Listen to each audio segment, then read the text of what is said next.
Who wants to be the chair? Jay, do you want to do it today? Go for it, Fred. Okay.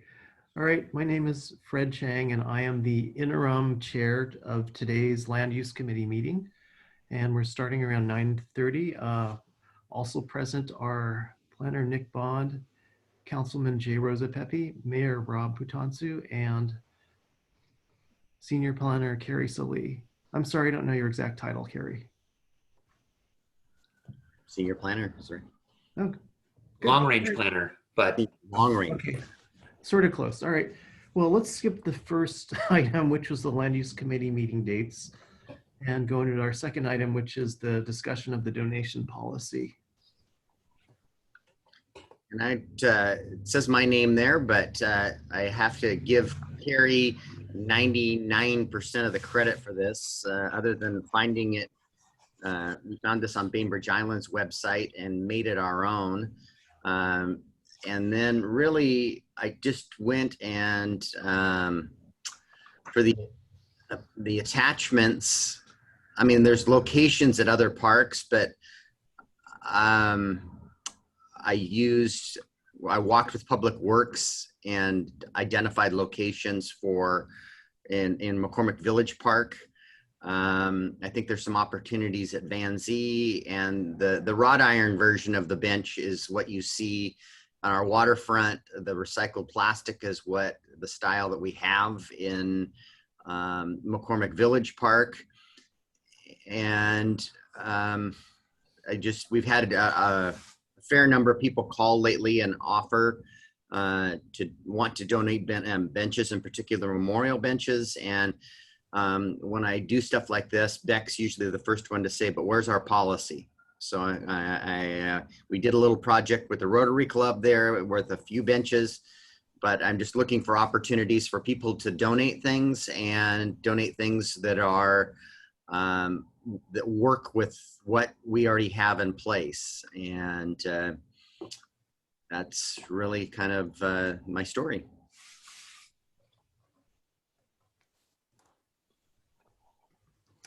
Mayor, do you want me to contact anyone in Public Works to get the specifics on the manufacturer and so forth of all of those, just like the big belly trash cans, so we can put that in there as well? I don't think so, because they're readily, there's someone here in town that is actually a distributor for that stuff and manufactured some of it. So I'm not too, in particular, if we do nonprofits, I don't care where they get it from, as long as we get those brands, and that are the same as what we have. Okay. And if we get into where we're doing it, which I plan to put some garbage cans and benches in the mayor's budget, we'll have to procure it and put it out to bid, of course. Okay. So I guess it's problematic to have it in the policy because if we end up doing it, then we've got to procure it properly, and it may not have come from that source. It may come from a different one. Understood. We had a question from the previous month. Does anyone remember what it was when we talked about this first? I don't. I just know I knew I was getting a number of requests, and I just felt that we needed to have a policy.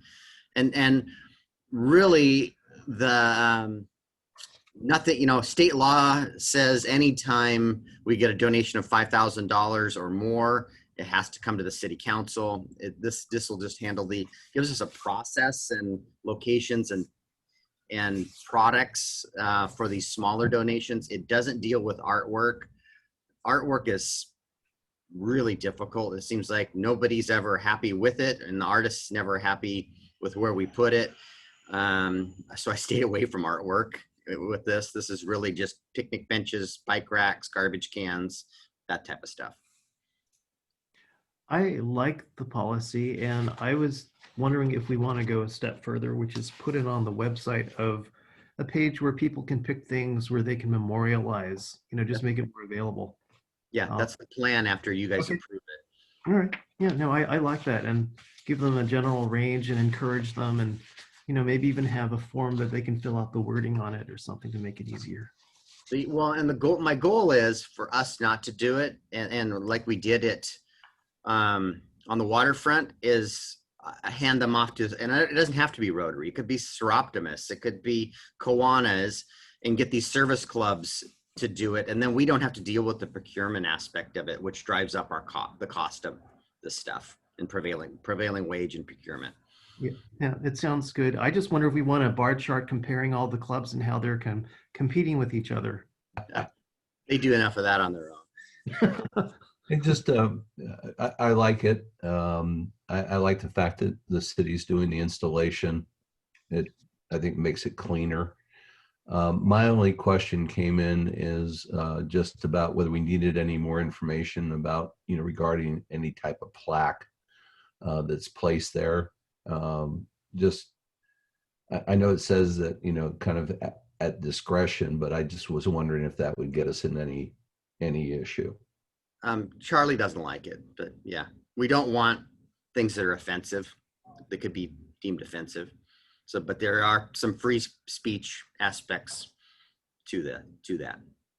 Yeah, that was the one. That would be the only thing that I would see as being an issue about having plaques. And I'm trying to keep that under the radar, and that's where if I get service clubs to do it, they're pretty good about policing that, and they're the ones saying no and not us.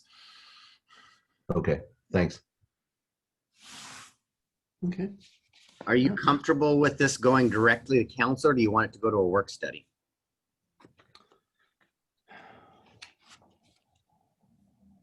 I'm good with council.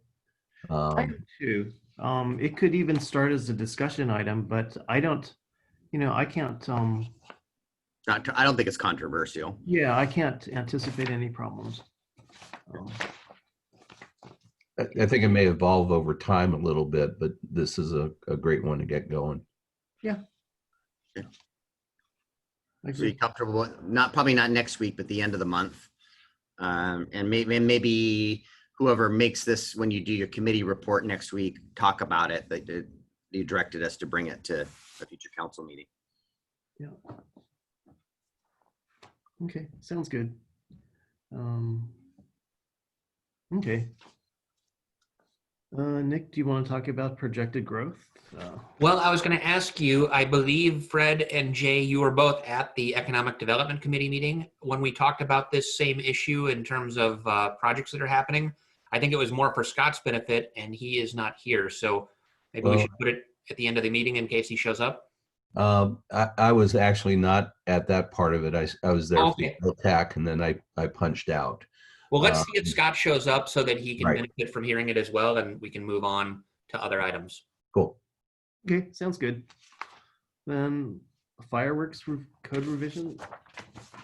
All right, so I'm going to share my screen here. The spreadsheet that was in your packet got split up into 3 pieces on portrait mode. Can you see the list that is now on the screen?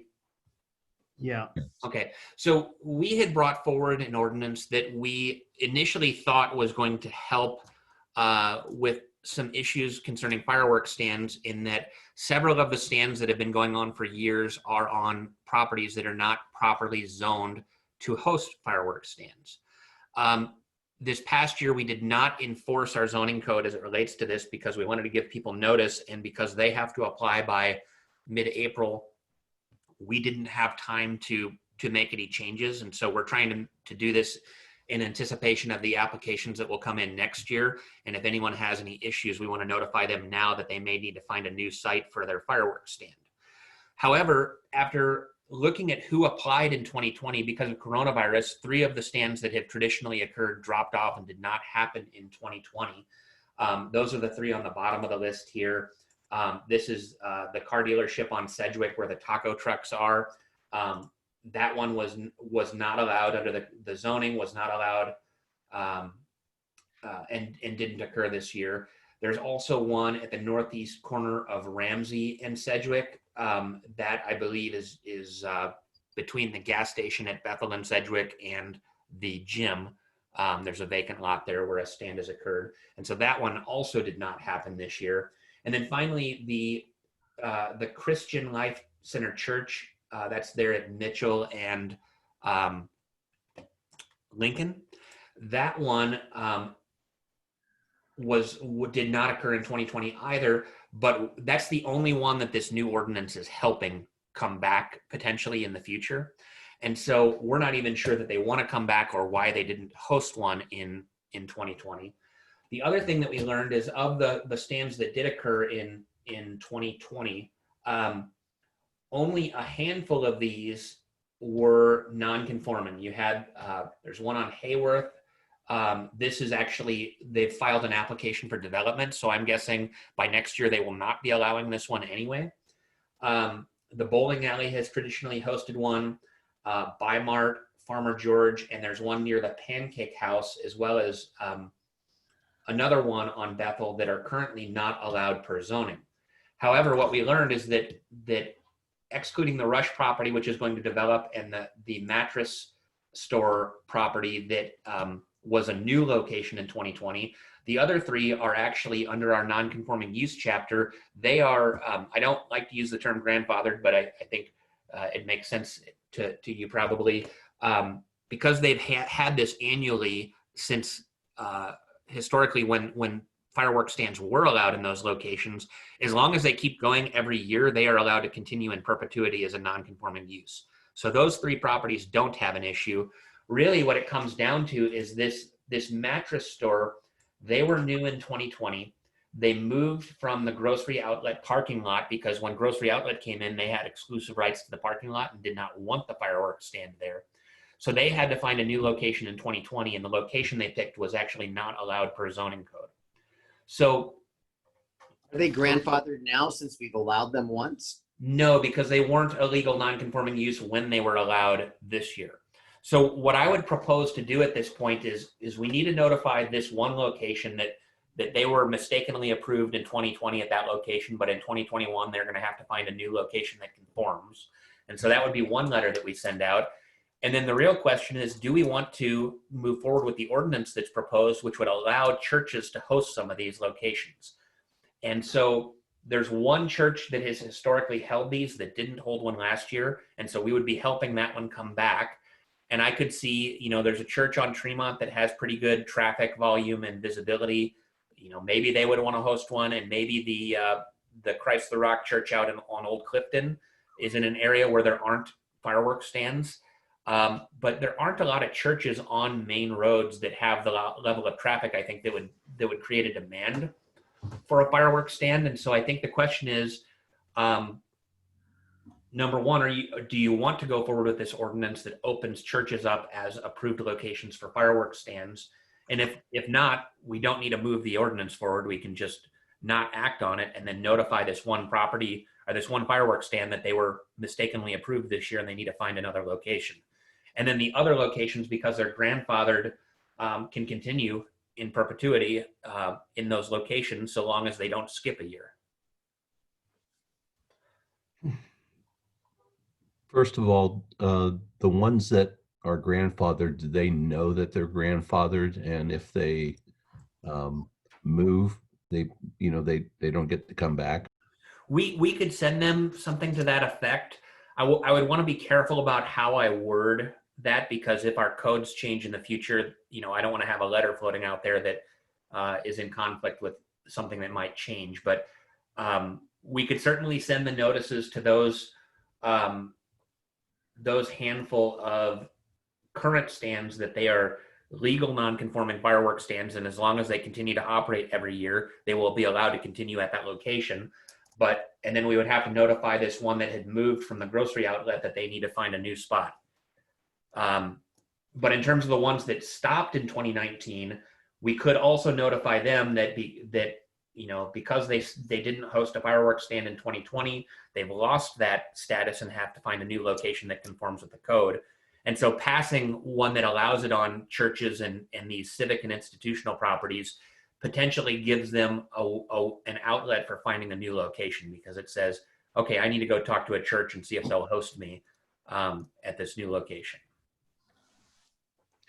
I have a question because I'm still mulling over, are the people or the agents or the companies we talk to the fireworks stand companies versus the property owners? I think in all cases, we would want to notify the property owner and the applicant on the fireworks stand application. So we Okay, would copy the owner on the email to the fireworks stand operator. that makes sense, because what puzzles me is why we would have to talk to the stand owner that they need to continuously have a business there, every year to keep their application. Shouldn't that really depend on whether it's allowed on the parcel as opposed to whether or not they run it every year? That's where I'm Yeah, confused. you're correct. It goes with the land, not with the Okay. fireworks stand. But Okay. we would write the letter in such a way that says this stand in this location is a, well, and it's not even that stand, it's a stand in this location is a legal non-conforming use. Okay, yeah, that makes more sense to me, that the property owner would know that they can't allow it or host it anymore, as opposed to whomever the company would be. Right. I know I don't have a vote on this issue, but it sure seems to me we have per capita a lot of fireworks stands. Yeah. An observation. Yeah. And I'm fine with these grandfathered things, but to make more locations, I don't know. It seems like we got a lot. Well, and keep in mind that fireworks stands are allowed in any area that's zoned commercial heavy.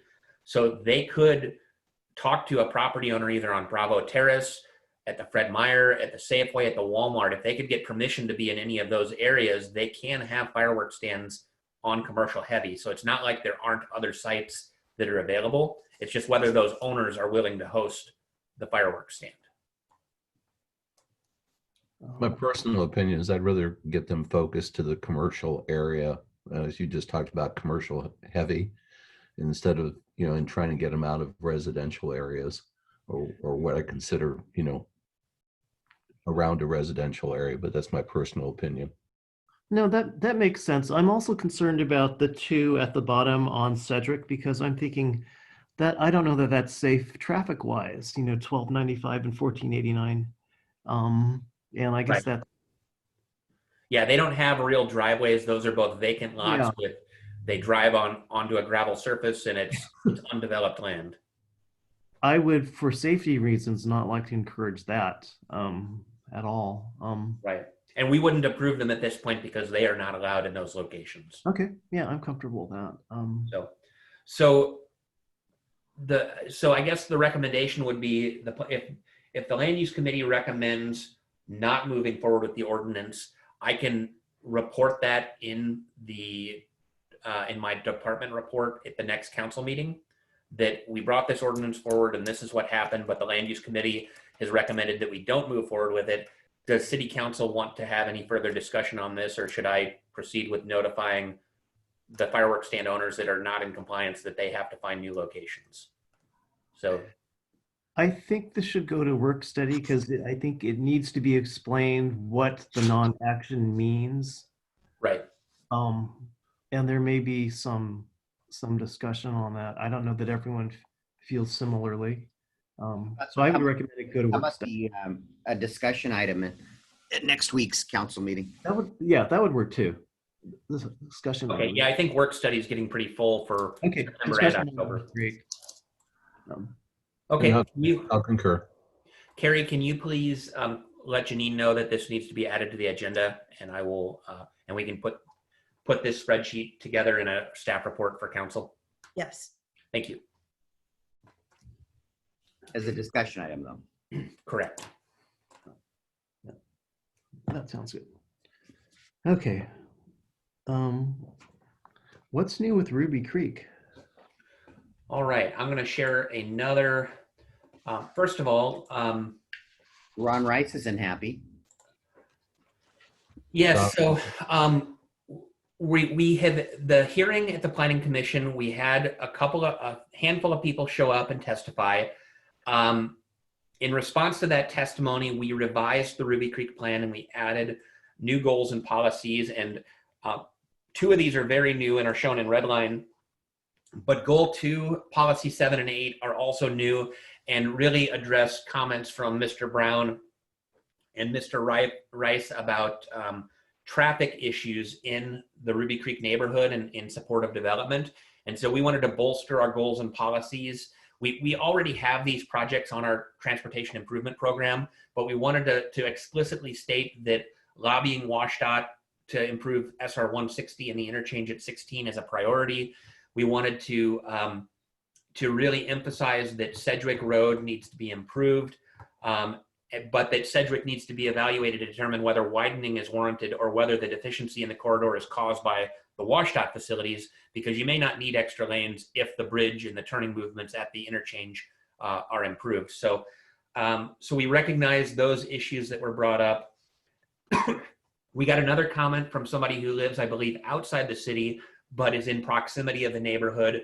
And they were concerned about the area near Berry Lake Road and also the condition of Sydney Road from the center all the way up to where it turns into Pottery. And while those projects are also in our TIP, we just wanted to highlight in the goals and policies that those were also important priorities associated with implementing this plan. So we've tried to address the tangible concerns expressed by the public in the corridor. There have been a number of other comments that are unhappy because our code doesn't allow for big box retail development, and there are some restrictions in place that are already in place that people aren't happy with, but we aren't actually changing those right now. We're really focused on infrastructure and also the aesthetics of what gets built under the existing zoning. And so there's a bit of a disconnect between what people think they can do with their property or what they were told 15 years ago by a wetland biologist versus what is the reality now. And those are things that the plan just simply can't address. And so, you know, the Planning Commission will consider that and decide whether to change course or potentially reevaluate the corridor as more of a big box retail type setting with less housing. So it's not clear what these handful of property owners actually want, other than that they want to make, I believe they're on record as saying they want to make money and they want flexibility. But this plan actually is giving them additional building height. I think in terms of a highest and best use, it is making these properties more developable, not less developable. It just historically, people have seen commercial real estate as very valuable, and the landscape of development and commercial real estate demand has changed. And so I think they're just uncomfortable with change generally. So that's where we're at on the plan itself. As far as the development regulations, which are in your packet, I'm going to stop sharing. I just have to scroll down here for a second. We're creating a very short couple of code changes to implement the Ruby Creek plan that would be adopted at the same time as the plan, if it is ultimately recommended and if the council chooses to adopt it.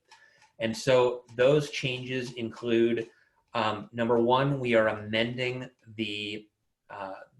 first of all, we're adopting a Ruby Creek overlay district, which has boundaries that match the sub-area planning boundary. So we're adopting a map that shows, and I'll go ahead and share this on my screen. Hang on one second. One in our packet, correct? Correct. So the purple outline is the boundary of the sub-area plan. Within that boundary, we're identifying the purpose, which is implementing the sub-area plan. The standards within that boundary the standards within the overlay district apply to all lands within that boundary.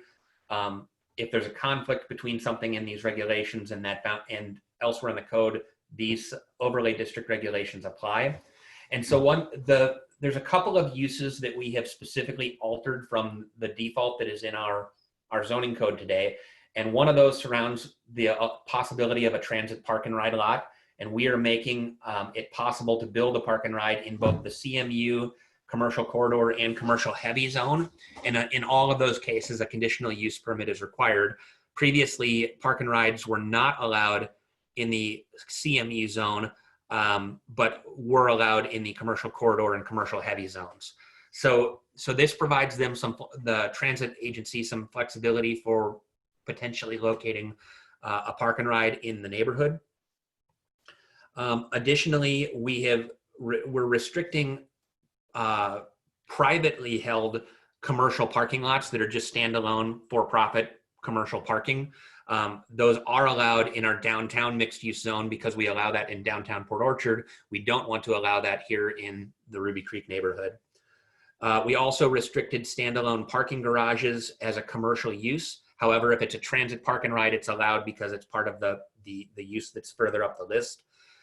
The other thing that's different, and in terms of trying to encourage a vibrant neighborhood, there were restrictions on microbreweries. And as a fan of microbreweries, I felt that that was an appropriate thing to potentially consider allowing in the neighborhood. Also, drive-through facilities. Currently in the commercial mixed use zone, they are allowed with a conditional use permit. We wanted to really restrict those to only the commercial corridor and the commercial heavy areas of the neighborhood to try to focus them down towards the Albertsons and the four-way intersection, but not have them on the north side of Ruby Creek within the neighborhood. And then finally, outdoor storage. That was allowed in some of the uses, but we really wanted to limit things like when you go to Ace Hardware or Lowe's, they have all of the pallets of mulch and other things that are sitting outside. We did not want to allow that except in the commercial heavy areas within the neighborhood to try to make it more of a pedestrian friendly area and less of a place where you go to load up on bulk supplies. So those are the minor changes to the land use table that apply within the boundary that was shown. The other thing is that we're changing the building height for this whole area. It would allow up to 5 stories. And currently the default is a 3-story building. So we're actually allowing more height. Currently, the 2 projects that are proposed in the neighborhood don't even propose to use this height, but we wanted to make it available to try to encourage a more vibrant neighborhood with more people and more critical mass to support the development of a business district. And of course, there's no residents really living in the neighborhood now that would be affected by taller buildings based on where the vacant land and where the existing development is located. So this felt like an easy way to accommodate some additional growth and also incentivize development of the area, and also offset the cost of providing infrastructure in the area, which is extremely high based on the lack of sewer and the road improvements that are needed in that district. The other changes, currently there were a couple of properties in the self-storage overlay district the city created that allowed storage units within the Ruby Creek neighborhood. We are eliminating storage as a use within the Ruby Creek neighborhood, but that required us to amend the other overlay district.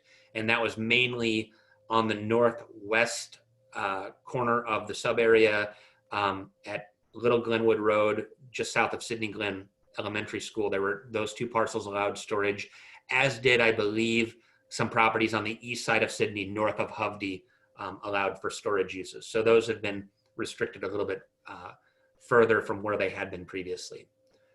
Finally, in our design standards, Sidney Road had previously been a varied streetscape. And because we're trying to create a central business district, we've made a portion of Sidney basically from Ruby Creek south to the existing areas of development, a storefront street, meaning that development needs to be brought out to the sidewalk, and we're trying to create that active sidewalk. And so this is the main tool in our design standards to implement the vision for the neighborhood that we have proposed. So it's very short. I think that's only 2 or so pages of development regulations that deviate from what our zoning currently allows. The other, Carrie, is the zoning map actually in the ordinance, or is it attached? The only thing that concerns me with that is that property that fronts the freeway that's been a couple different applications that haven't moved before for storage. Isn't storage probably an appropriate use there north of Hovde on that, right there at Berry Lake? Yeah, that area isn't changing. That's okay. The purple is where it's allowed. Okay, that's I see the parcel there I'm referring to. Yeah. Yep. That probably doesn't have much other in the way of use. Correct. So the development regulations, the other part of that, and Carrie, does the ordinance reference the zoning map somewhere? It does. I just didn't include it with this packet. Okay, so when you, I'm going to go back to the sub-area plan. So the ordinance will have the effect also of amending the the zoning map, and I'm just looking for the right.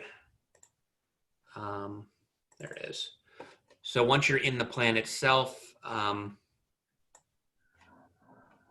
whoops, I think, here we go. You can share my screen if you want to actually show that zoning map. Here it is.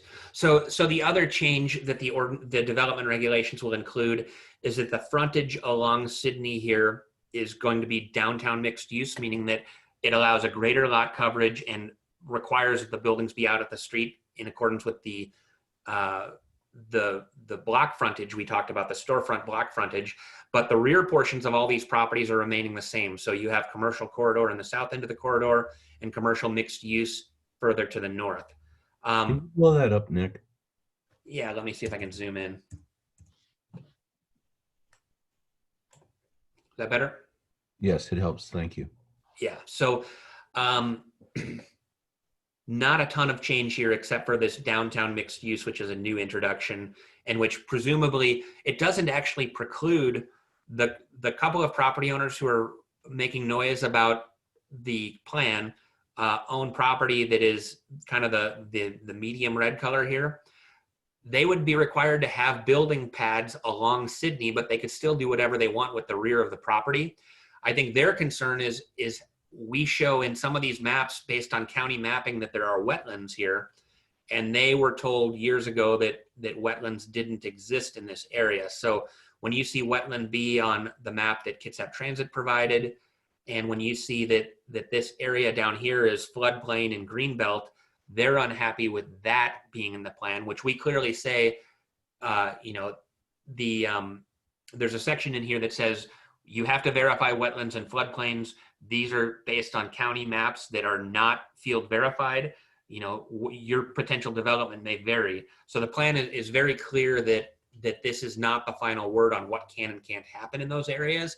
It's just that we're trying to make a plan based on the data that's available to us. So we've got people saying, well, when did you do a delineation? We want you to go out and field verify this. And we're saying, no, we're using the data that we have to make a plan.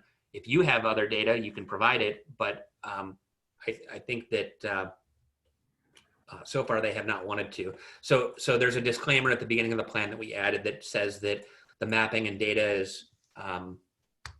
is based on existing data, not field surveys.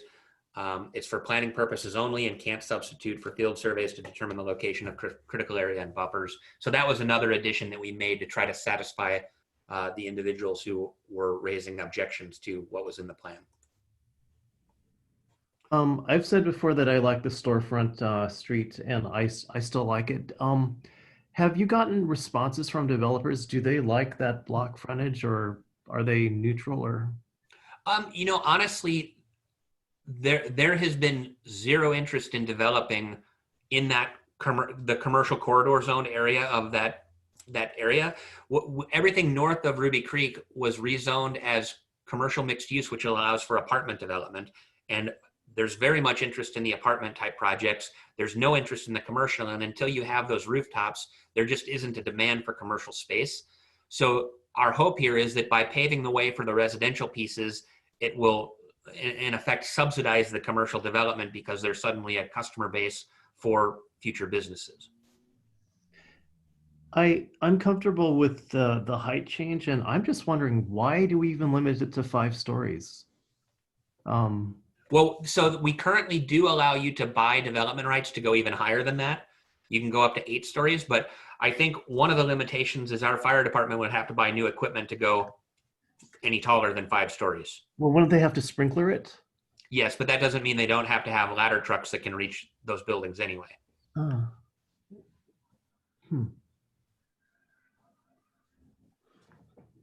Yeah, I'm not offended by higher buildings in that part of town because it's not blocking anyone's view. I mean, the downtown area, I can see that it's more sensitive because of right. But okay. Well, we can ask the planning commission and say that the land use committee suggested that we may want to allow even greater heights, and if they want to include that in their recommendation, we can make that change, and that would be another benefit to those landowners to say, look, you're at 3 stories now we're allowing 6 or 8 or whatever you think the limit. Yeah, that's going to get the fire department spun up though, because they don't have equipment to, those type of fire trucks are really expensive. And we haven't even, tallest building we have currently is 3 stories. I'm not saying someday we shouldn't be there, but I think that's a big leap. And if we put it in our code, the fire department's going to have a challenge. And then all of a sudden they're having to buy equipment for something that may or may not happen. Well, couldn't they ask Bremerton to come over? Because Bremerton has higher buildings. Bremerton's also 5-story. I don't know if Bremerton's got anything. Just Are 5. they only 5 stories? Marina Square's 5 stories. I think our limit is going to be based on the courthouse that gets built, because what they're proposing is about an 80-foot building. Yeah, And so 7 stories. Yeah. 7 to 8 is probably within the realm of what can be done, because we're already talking about buildings of that height. But beyond that, I don't think it would be wise to go there. Well, if the county's doing that along Klein, yeah, it does seem that this should be allowed, near Sydney Sedgwick. Maybe let the county do it first and let them get the fire truck equipment. But I just wondered, because it seems, especially being freeway accessible near the, the intersection of Sedgwick, it seemed to me that might be a nice place to have a taller office building or something. But we may not. We'll relay your comment to the planning commission and see what they say. Thank you. Okay, well, I guess that's it for Ruby Creek. Do you want to move on to McCormick Meadows? Yeah. I'm going to pull up a map here to show you where this is at.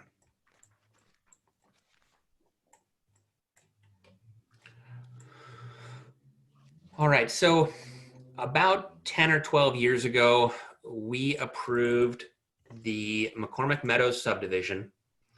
And when we approved that, they had installed Landis Court, and Landis Court is this cul-de-sac road here. And the city at that time said that we weren't going to accept this road because the radius here at this corner was too sharp for our public works standards. And what ended up happening was the developer removed that road as a public dedication, but did not actually convey it to the homeowners association. And so currently this road is just a void in the parcel records, because the plat shows it as being right of way, but it wasn't actually dedicated to the city, and the homeowners don't actually own it.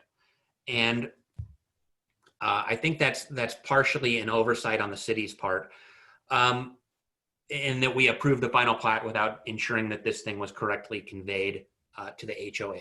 So the HOA has been reaching out to us because they are concerned about whether they are supposed to be collecting dues for that, whether certain property owners own the road or whether other property owners own the road. And they've been asking us to take this road as a public dedication for a few years. And I've been talking to the new HOA president about the issue. And so in talking to Mark and the mayor, we decided that we had to rent a coring machine to do some road testing in other areas of the city. So we went out and took a sample of the road to make sure that it was installed properly. And the sampling came back showing that the road, the subgrade and everything is good. But one of the problems they had to actually fix a sewer line in the road shortly after they completed the plat. So they made a big cut in the road and they had to patch it. And so the patch is still visible when you're out in the subdivision.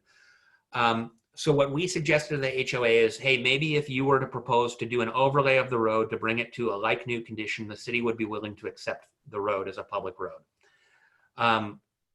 So the HOA has indicated that they are willing to do that. They would do a grind and overlay to add asphalt and bring the road to a like new condition. And they're hoping that the city would agree to accept the road as part of our public road network. The previous developer said that he doesn't own it, but he's certainly willing to sign a quitclaim deed to the city to convey it to the city. And the HOA is asking that we consider doing this. So there is a curve radius issue. This is a somewhat sharp curve, but there's so few houses that are served by this. It's not like there's a ton of traffic or, a significant, I don't think there's a whole lot of issue with us accepting it. It's just that when they installed it the way that they did, we said either redo it to have it as a public road, or or make it a private road, and they ended up doing neither. They just got the plat through, and nobody owns it, and nobody wants to take responsibility for it. And in order to fix this radius, they would actually have to, this house is in the way. That radius would have to be a much more sweeping type curve. And so you would have to buy out a house that's there in order to actually fix the radius issue. So what we're asking the land use committee is, you know, how do you feel about potentially taking this road and accepting it as a public dedication? And if you want to recommend it to the full city council as something that we consider doing. I have So- one question. Have we vetted this change with the fire department, and how do they feel about the radius issue? It's not, the fire department really doesn't have an issue with it because they have to fight fires there now with or without it being a public road. The one benefit is that as a public road, if somebody is illegally parked, we can actually enforce it, whereas currently the HOA has to enforce it. And not that we're doing parking enforcement in this area currently, but it does open up that possibility in the future. Did we get that in writing from the fire chief? I can certainly reach out to the fire chief, but the houses are built. I think if these houses were built today, that the whole road would have to be fire sprinklered because Right. of the way that it's constructed. But as it is, the houses are there. There's no vacant lots.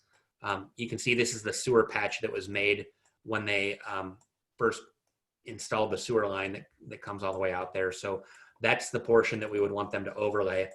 But it's just a dead end road with a wetland on one side and a big cul-de-sac, and the no parking signs are already there. We would have to amend our no parking ordinance to list the east side of Landis Court as being no parking, so that if we had to do enforcement, we could. But you know, in my opinion, it's not ideal to accept this, but looking at the situation, I don't think it's a huge liability that we're accepting, especially if the road is fixed and they're willing to do a special assessment to do the overlay. Now, if we will clean up this sort of cloud on their neighborhood. So I think it would certainly make the entire neighborhood very happy to have this headache go away. I think they have there are 2 owners in the entire subdivision of a little under 200 homes that are not in favor of this, and all the others are willing to sign this this document. Is that a private road right now? It is. Well, we would say that it's private because we don't own it. They're saying that the homeowners association says they don't own it, and the developers says that they don't own it either. So basically, nobody owns the road.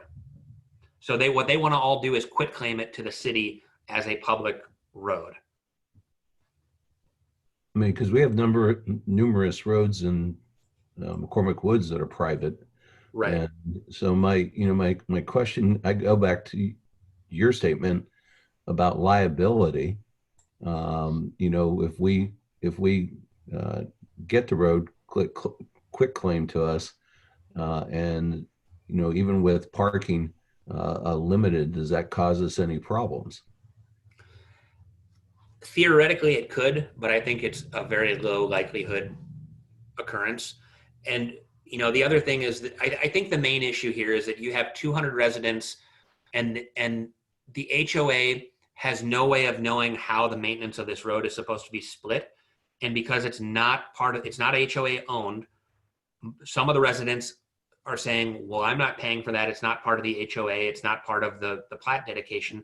Usually a private road would have either the 20 or so houses that are on this lot would have a 1/20th ownership of the private road, or the entire subdivision would own it. And in this case, it's not clear. And so the 20 owners want the entire neighborhood to be responsible for it, and the entire neighborhood wants the 20 owners to be responsible for it. And so they can't actually get anywhere with regard to who takes care of the road going forward. Wait a minute, you said the 20 owners want it and the 200 want the 20 to take it? The 200 want the 20 to be responsible financially for the road. And the 20 do not. want the entire neighborhood, because Okay. it's a private road of the subdivision. They want the whole neighborhood to pay a share. And unfortunately, amending those types of things requires support of the entire neighborhood. It's just like amending the plat. If you wanted to amend the plat, every owner has to sign the document. And so it's pretty impossible to come to a resolution. Who maintains the wetland? Or That is an HOA tract that has a conservation easement on it. Yeah, I'm hesitant for the city to take it over. I'm just, I mean, do we have to? Does the city have to? I don't believe we're under any obligation. We would really be helping solve a problem. And so you've got 200 city residents out here who want this headache to go away. And really the only solution here, because the developer feels that he's free and clear, he's not willing to do anything other than quit claim it. And the HOA can't accept it without support of the entire development. It's just, there's no solution other than the city to step in this situation. The only issue is the radius and the curve. Yeah, and when this subdivision was approved, it was approved as a public road. And then there was a note in the subdivision approval that said this radius had to be changed. And that was not caught until the very end. And that's when we decided it wouldn't be a public road. So this really was from the beginning to be a public road. It was just this curb radius issue. And whoever, when this final plat came to council for approval, they were required to make this a private road. They just didn't do it right. And that developer is now, he sold all the lots, he's out of the picture. He wants nothing to do with it.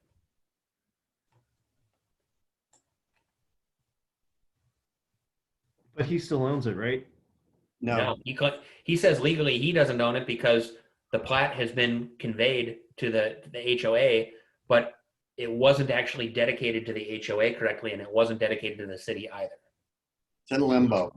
It's in limbo, but so who is responsible for it? No one and everyone. That would be for the court to decide. Yeah, I don't know. Nick's just trying to solve a problem.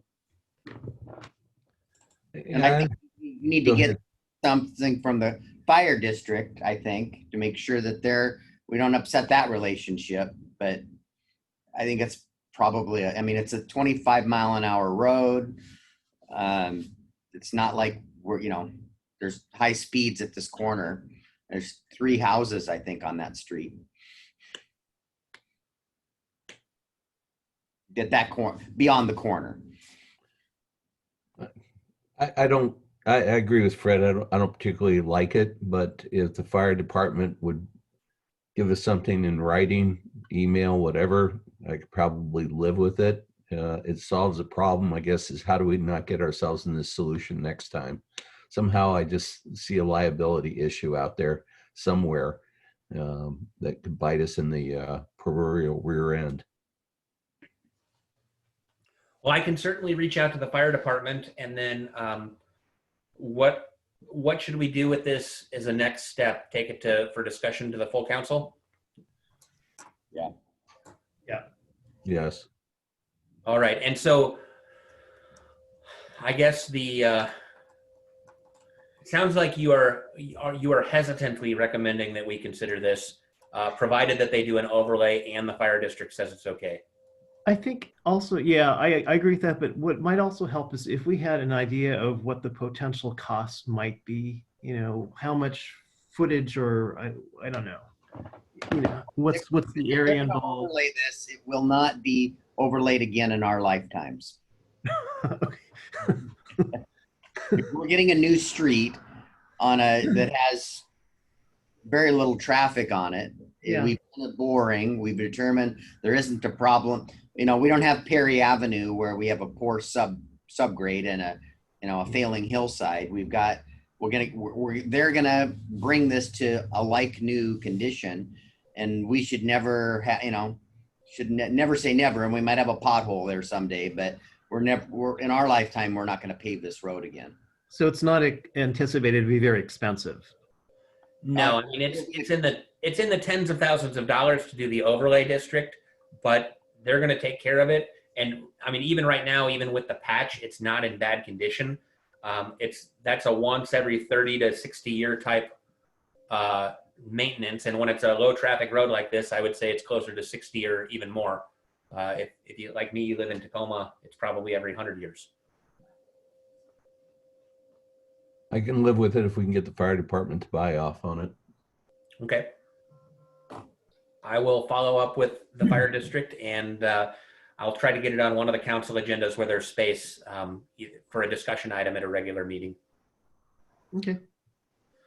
That All sounds right. good. Sounds good. Thank you.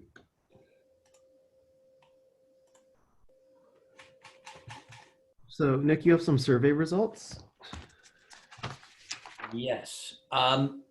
This is really just being shared for informational purposes. The downtown survey has been closed.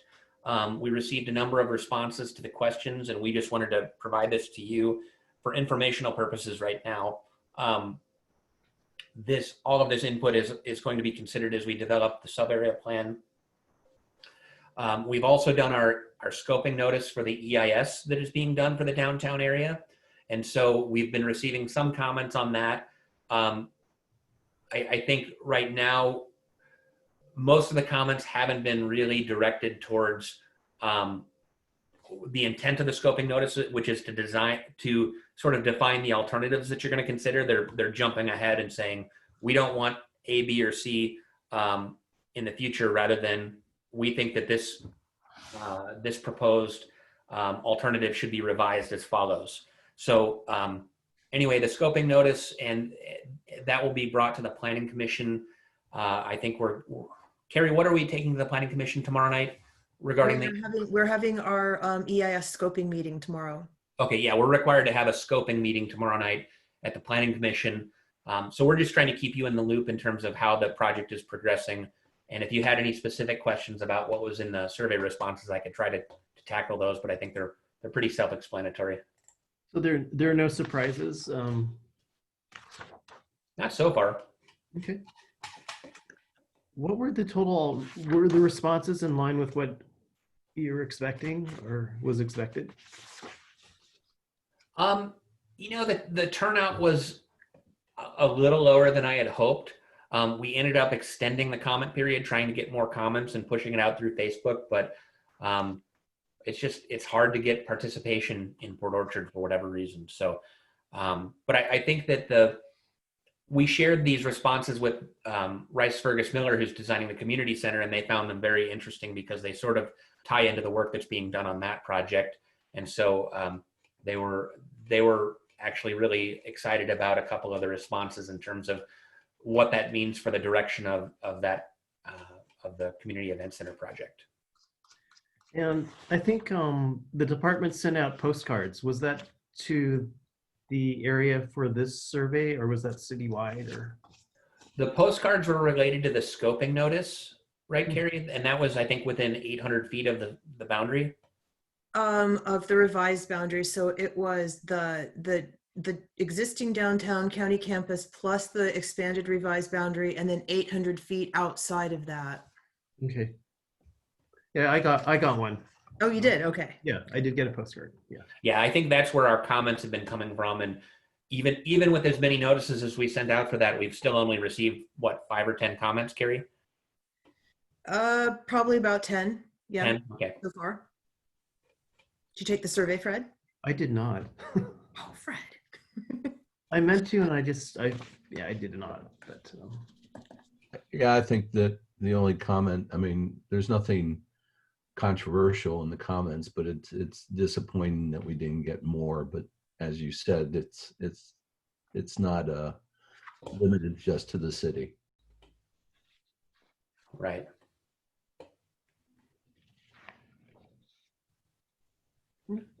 All right.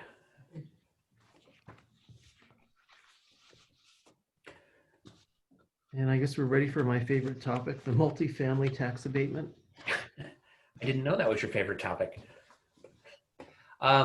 So we've been talking about this for quite some time, and it's kind of been on the back burner off and on, but I think we've got this pretty close to being ready for council consideration.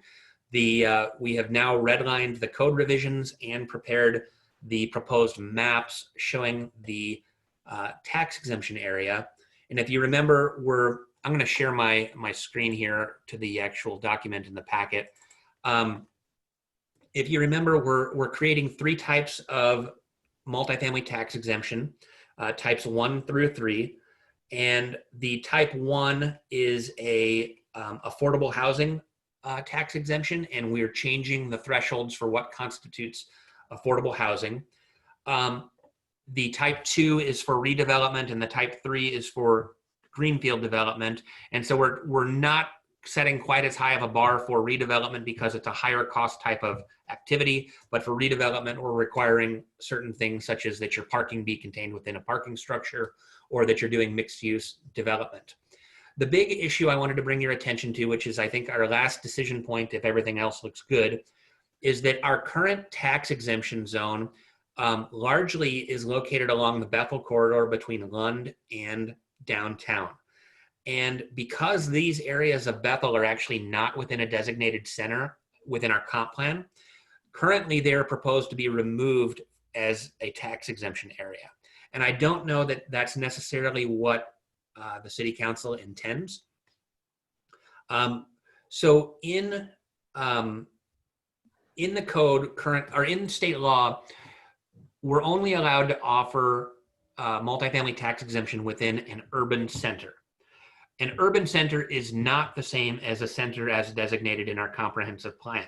However, at the current time, we are proposing to only offer this in areas that are designated as centers in our comprehensive plan. However, because this is potentially going to remove properties that currently have this benefit and which still aren't developing, I think we're potentially going to, I think those areas are going to continue to struggle to have anything happen because they're just economically not strong sites for activity right now. So I think the question is, do you want us to limit the tax exemption benefit to our designated centers in the comp plan? Or do you want to more broadly say that this is allowed within the city of Port Orchard where designated, and then we can leave those properties on the map? If you look at the type 1 exemption map here, you can see that from downtown along Bethel, there is no multifamily tax exemption until you get to the Lund Bethel Center all the way up at Lundberg Avenue. So all the properties that are near the Pancake House, the bowling alley, through that kind of corridor are no longer part of this incentive program. And so I think that's the outstanding issue that we need direction on. And if you're okay with removing those from the benefit area, we will move forward with the ordinance as proposed, assuming that everything else looks good. But if you want to consider leaving those in, we need to revise the maps and then take out the language that says that it has to be in a center within the comp plan.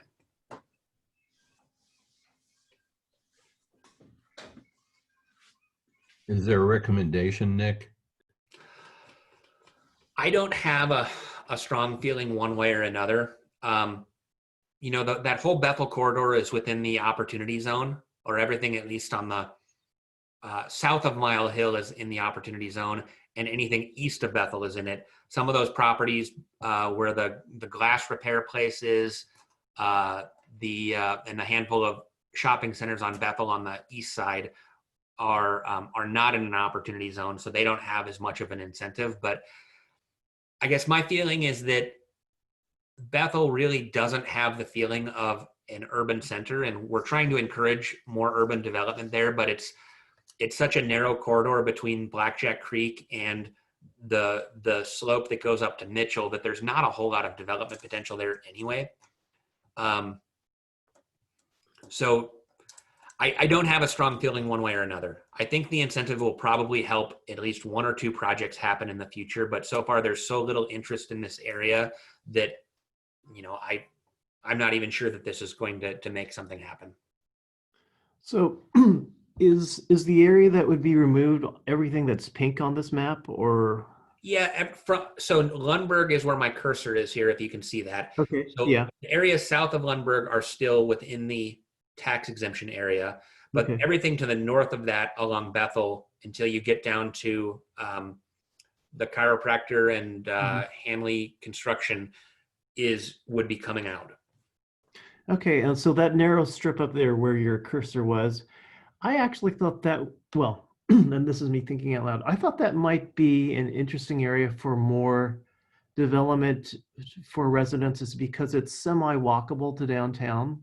Right. But you're right that it is on a slope and it might be challenging, but Right. Well, and actually, I should take a step back because everything from Mile Hill to the north is within the downtown center boundary Okay. that is proposed in our sub-area plan, but it's not a current center boundary. Hmm. So we could include that northern area, under the assumption that we're going to adopt a sub-area plan in the future. But the southern area south of Bethel would still be outside of any designated center.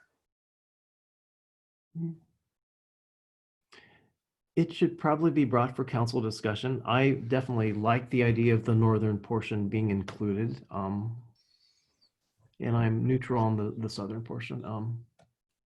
But other council members may have other feelings. I don't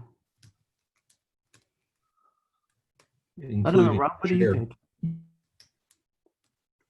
Sorry, Jay, what was that? I was saying, including our chair. I'd bring it to council for discussion. Okay. I suppose we could bring forward alternatives to council if you want to see what alternative A and what alternative B looks like. Mayor, did you have anything you wanted to add? Yeah, I was muted. I'm sorry. I like incentives. I just like them to be meaningful, that they're not just giveaways. So as long as the incentive, there's got to be benefit to both sides, the developer and the community. Right.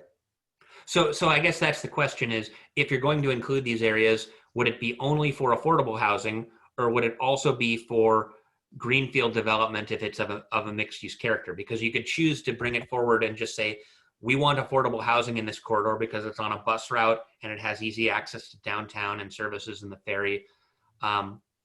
So I guess that would be there. It's not just as simple as developing an alternative A and an alternative B, because there's three types of tax exemption. So Fred, in that northern area, I mean, do you have a preference? I could see actually offering type 1 and type 3 there. But in the southern area, maybe it's only type 1. Yeah, that would make sense. And I agree with what Rob said. It should make sense. I would just like to see some development of that area because I think it has a potential to be a walkable residential area. Okay. We will, Carrie and I will continue to refine that, and we'll try to get it. I think it's scheduled for work study in 2 weeks, if I'm not mistaken.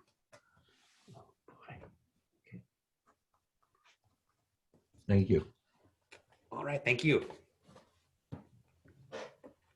Okay. Well, I don't believe Scott has joined us. Is that? I got a message from him. He apologizes. He had something at work come up that wasn't expected. Okay. So do you want me to walk you through the development activity real quick?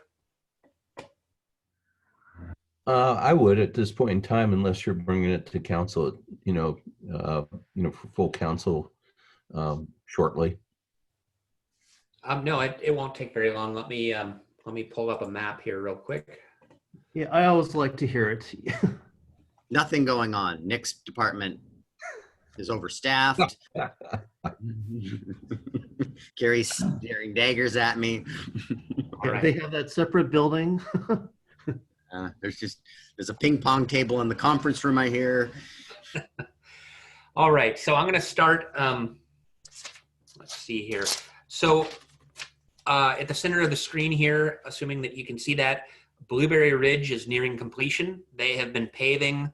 I haven't been out there for a week and a half, but they've been paving. They've paved Blueberry.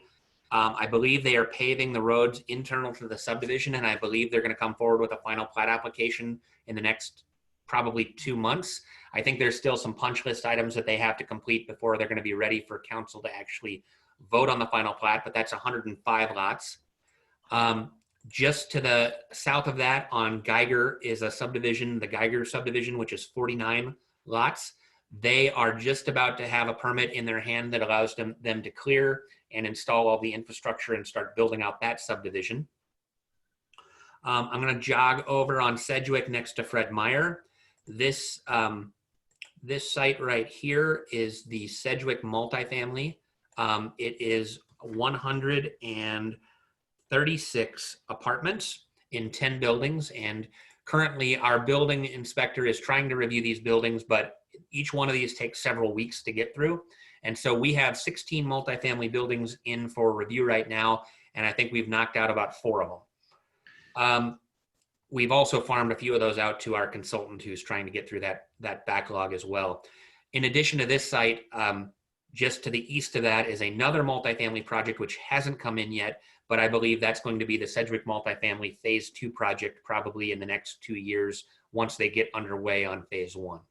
So is it almost contiguous except for that that parcel against? Yeah, this house and drive-through coffee stand didn't want to redevelop, so everything's happening around them. And what's the egress from these lots onto Sedgwick? So this lot will have a driveway that is about midway. Actually, I think it's a little bit further to the east. And we tried to align it with the driveway that's across the street on Sedgwick. Eventually, when the Bethel Sedgwick plan is in place, we're supposed to be having medians and roundabouts, but ultimately the Converse Avenue area is for the county to plan. And so we've been pushing them to identify a roundabout project at Converse that would allow a median to be installed here so that people could make a U-turn at the roundabout rather than having the left turning movements that are obstructing traffic and creating unsafe conditions. So temporarily they're going to have a right in, right out.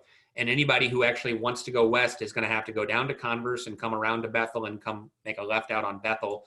Or there potentially will be people trying to make illegal left turns, but it's being set up with a pork chop where they have to go right. Or they can go to Jackson and go north and get on Lund and go to Tremont if they want to go to Highway 16. Do they have any access to the Fred Meyer lot for traffic? No, and we tried to encourage them to talk to Fred Meyer.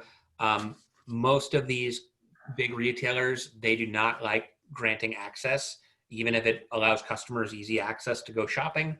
And this site's actually a few feet above the parking lot, so it would be like a staircase. If anything going down, you'd have to do some major grading to allow cars to go between the two. Thank you. So going to the west, the Rush Live Work project just came in at the corner of Sydney and Sedgwick. They came in with 62 units. Some of the units on the ground floor are live work where they could be converted to commercial space later, or you could operate, like if you're an accountant or a hairstylist, you could operate out of the storefront portion of the unit, but the rest of it is an apartment. So that is now in for review, and they're hoping to get started on that next spring. A little north of there, this is in the Ruby Creek plan. We've basically taken what they've proposed because they're so far along in design and dropped it into the plan, but this is 236 apartments on this site at the north end of the Ruby Creek corridor. Going to the west, Stetson Heights, they now have pavement down in Phase 1 and are hoping to record a Phase 1 final plat sometime in the next few months. I think that they are a little bit further away in terms of timing based on the conditions that exist out there, but we're trying to help them get to the finish line so that they can deliver lots to D.R. Horton and build the first 100 units. On that one, Nick, before you go. Yeah. And that is still where the exit is going to be right where you got that, and then the county's blocking off the rest of that of Glenwood. That is still being reviewed. We have not come to a final solution on access control on the Little Glenwood Road yet. Yeah, that my personal opinion from previous life, that would be a disaster if that happened. Yeah, if it closed, you mean? Correct. Yeah, we agree with that. The hearing examiner provided a kind of wacky condition that required the county to agree. The county, their head engineer just retired, so we have something in writing from the engineer giving us one solution. We're reviewing the plans that were submitted to implement that solution, and it's we're still trying to work out some differences. An election in November could change the dynamic. All right, going on to McCormick. You've all probably seen development at parcels D, which is Viridian, and parcel E, Donegal, and parcel C, where they're actively building houses right now. there's probably 20 or so lots remaining between all three of those projects, and I expect that to be mostly built out by the end of this year, or at least all the permits to be issued on it. McCormick Parcel A was just approved by the hearing examiner earlier in August. They have started their clearing activities, and we're just about to issue the final engineering plan approval for the roads and the sewer, water lines, et cetera, through that subdivision. And I expect them to be in for final plat sometime early next year.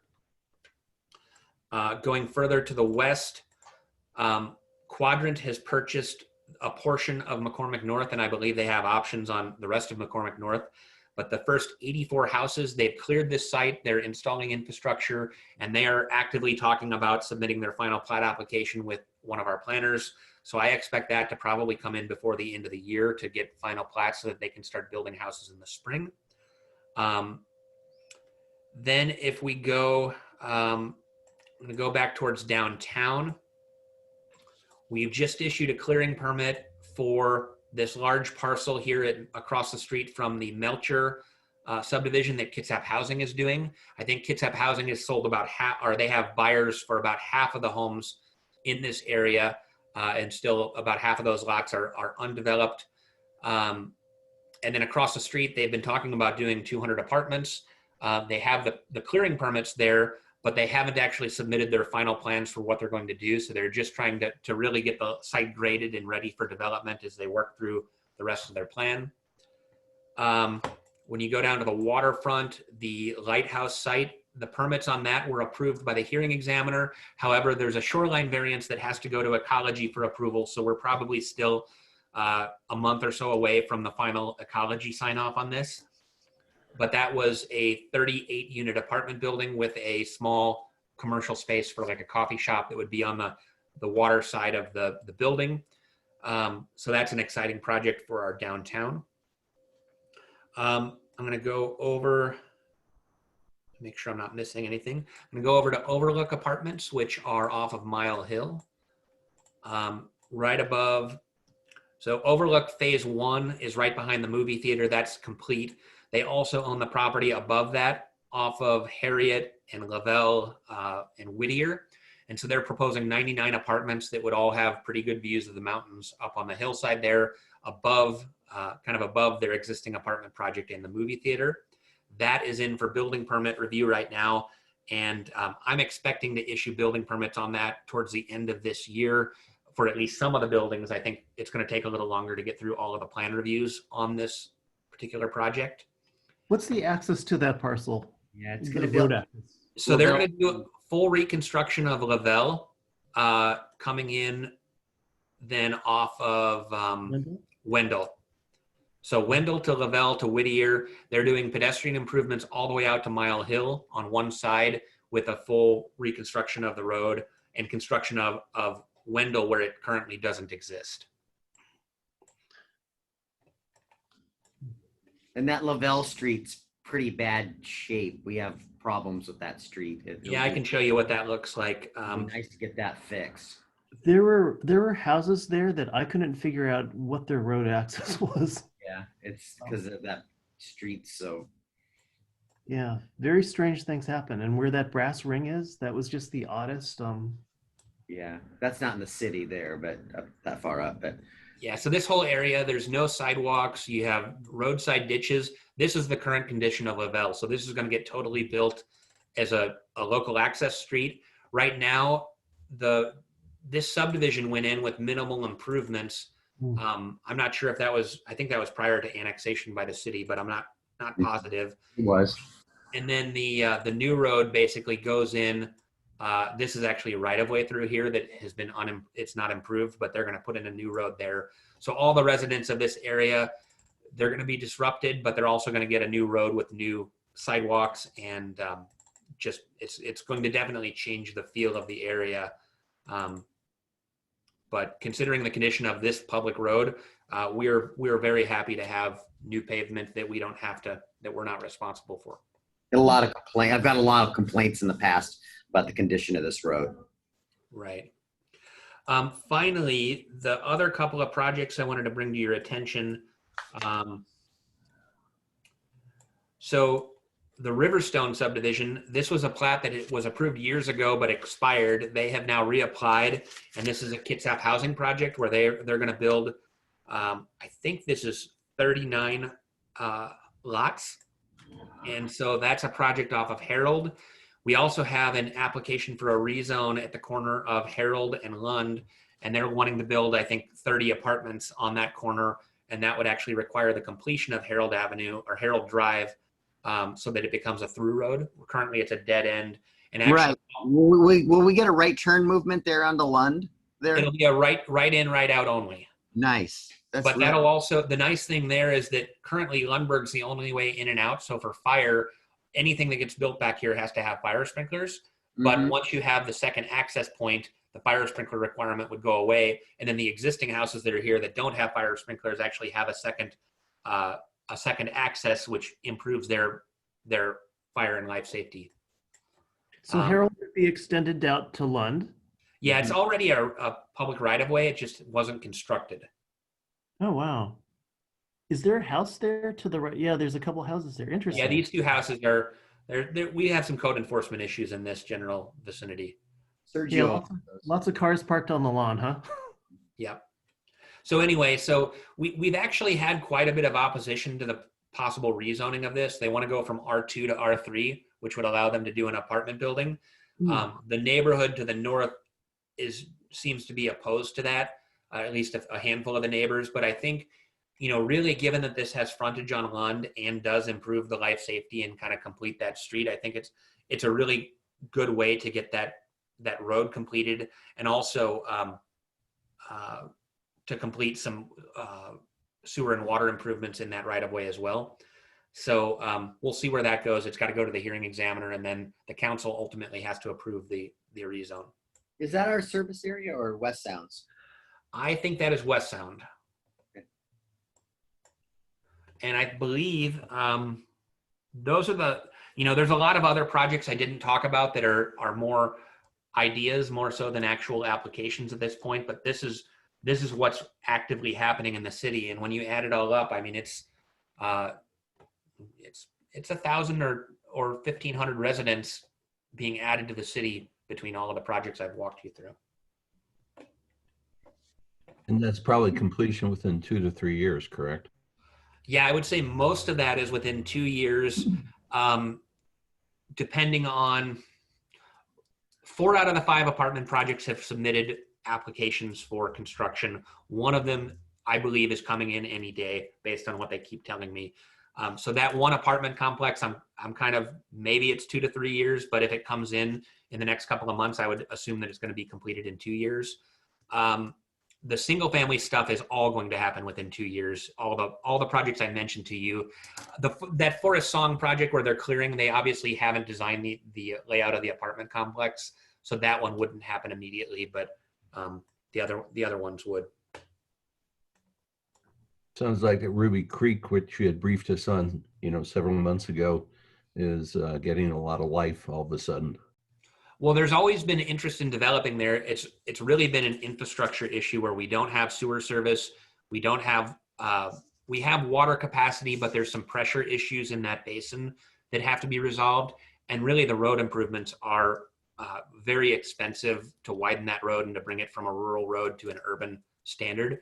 And when you add up the improvements that are needed to support development in that area, it's $40 million or so. We really had to change the zoning to change the math on whether it's feasible to develop there or not, because previously it was not cost effective to, based on the level of activity that was allowed, to fund all of the infrastructure that was needed. Thank you. That was a quick overview. My head's spinning. Yeah, I like the aerial tour. That was good. Almost as nice as a van tour. Someday. And was there another item we skipped? I guess scheduling meetings, which Probably need Scott for that. Fred, since you were the chair today, can you report on this at our next council meeting and bring up the discussion of scheduling our next meeting? Yes, I did take some notes. The only other thing I just wanted to throw out there is that there will be a cleanup behind the Goodwill on Saturday, the 19th of September. And I think that's private property. I don't think it's owned by the city. It is Like Gearing's property. okay, Is what you're talking about. Once you get Janine the details, and we'll do a Facebook post and a push on that, but also bring it up in good of the order. Prod me or the council committee reports. I tend to forget about good of the order, but yeah, it's at the bottom of the page. It's very forgettable. I think it should be moved up, maybe. But yeah, okay, I'll bring that up. It's sort of the third cleanup, but the other two, I guess, were on public. Well, the Blackjack Creek was, but maybe the KFC one was private. So private. yeah. Okay. Still All right. good stuff. All right. Thank you. Thank Good you. meeting. All right. We're Thank you. dismissed. Adjourned. Stay